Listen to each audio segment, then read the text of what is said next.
I know that this list so far has all been Nintendo games, and here's a spoiler. That's not really going to change too much. The fact is, while I was gorging on new Wii U and 3DS games, I was also exploring the Wii's back catalogue, while there's barely any demand for it. It's been a mixed venture, but I have found some fantastic games through it, like Xenoblade Chronicles, Zack and Wiki, Excite Truck, and Korinpa. Honestly, the Wii games I've played this year have been so good that no game on any other format really stood much of a chance of getting this title this year. I played F-Zero X for the first time this year. I implore anybody with the ability to play Wii games to explore some of the hidden gems they've missed before the collector's market catches on to them. Back to the point though, I think it's Korinpa that I personally call my favourite. I know that some of you might be outraged by the idea. Bear in mind though, this is only my personal favourite.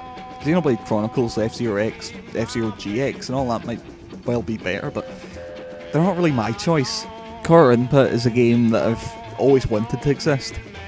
I've played Marble Madness, Mercury, Super Monkey Ball and about 1,000 freeware games that have explored the concept of a ball rolling around, but nothing really got it right. Controls were always too loose or too restrictive. Nothing could ever really nail that feeling of a wee ball rolling around big roller coasters.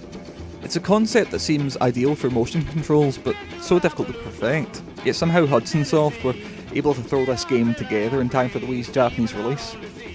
The unique thing that Korinpa offers is an incredibly accurate and intuitive control system.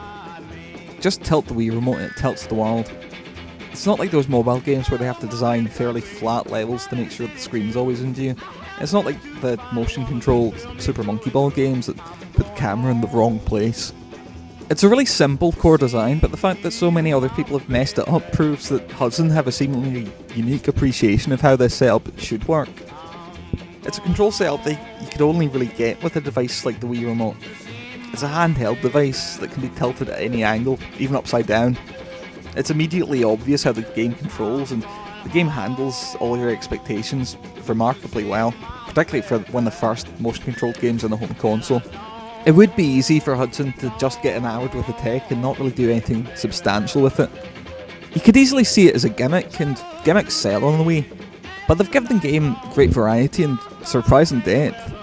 You're not just tilting a ball around mazes, but exploring intricately designed levels that shift, warp and wrap around. The level design has more in common with a great 3D platformer than it does an abstract puzzle game. Korinpa shows what Excite designers thought of when offered motion controls for the first time, and not what they design now that they've stopped thinking about its potential. Wii Sports showed what Wii offered to audiences who wouldn't normally play games. Korinpa shows how it can improve long-established games design.